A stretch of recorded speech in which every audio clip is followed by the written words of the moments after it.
कर प्रभाग क्रमांक 17 मधून उमेदवारी अर्ज आज दाखल केलेला आहे. काय भावना होत्या आज उमेदवारी अर्ज दाखल करताना? कारण पक्षाकडून अद्याप कोणाचीही यादी जाहीर नाही, एबी फॉर्म दिलेला नाही. काय नेमकी धाकधूक होती? धाकधूक अशी नाही आहे, कारण गेली 8 वर्ष मी पक्षाचं अगदी निष्ठेने काम करते. त्याच्यामुळं धाकधूक अशी काहीच नव्हती. काय प्रभागाच्या समस्या आहेत? कोणत्या विषयावरती थेट तुम्ही आज फॉर्म भरताना तुमची नजर जात होती? आमच्या प्रभागामध्ये भरपूर समस्या आहेत. ज्येष्ठांसाठी विरंगुळा केंद्र नाही आहे, महिलांसाठी रोजगार निर्मितीसाठी किंवा लाईट हाऊससारखे जे प्रकल्प असायला पाहिजेत तर ते नाही आहेत. वाचनालय नाही आहे, पुन्हा आमच्या इथं सुसज्ज असा दवाखाना नाही आहे. अशा असंख्य गोष्टी आहेत की ज्या मला करायच्यात. आधीच्या नगरसेवकांनी अशी कोणती कामं जी केलेली नाहीत त्याच्यावर तुमची थेट नजर जाते? आधीच्या नगरसेवकांनी पण भरपूर कामाचा म्हणजे हे केलेलं आहे, परंतु मध्यंतरी कोरोनाचा काळ आणि त्याच्यानंतरचं जे प्रशासकीय राजवट लागू होती त्याच्यामुळं बऱ्याच गोष्टींना हे झालेलं आहे, म्हणजे ज्या झालेल्या नाही आहेत तर त्या नक्कीच मी पुढच्या काळामध्ये जर मला संधी मिळाली तर त्या नक्कीच मी पूर्ण करण्याचा प्रयत्न करेन. प्रचारासाठी प्रभागामध्ये फिरत असताना नागरिकांना कोणत्या समस्याचा जास्त कल? आमच्या इथे कचरा गाडी व्यवस्थित वेळेवर येत नाही आहे, त्याचा वेळ नाही आहे.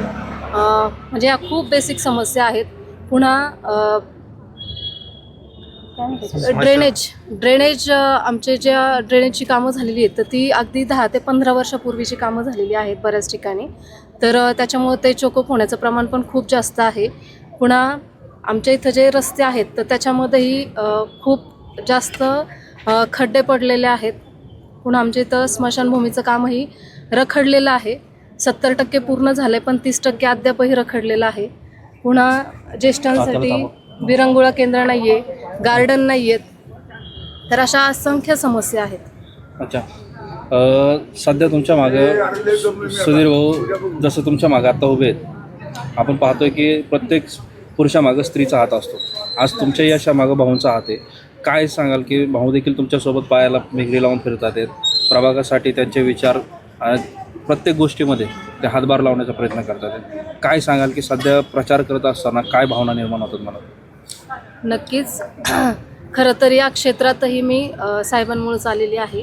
म्हणजे त्यांचा प्रत्येक गोष्टीला मला पाठिंबा असतो आणि हे तुला जमणार आहे आणि तू करू शकतेस हा त्यांचा ठाम विश्वासच मला ह्या सगळ्या गोष्टी करण्यामध्ये मला खूप त्यांचा सपोर्ट आहे. आणि हे सगळं ह्यांचं सपोर्ट तर आहेच, पुन्हा माझ्या जे महिला वर्ग आहे तर त्यांचा मला खूप मोठ्या प्रमाणामध्ये सपोर्ट आहे.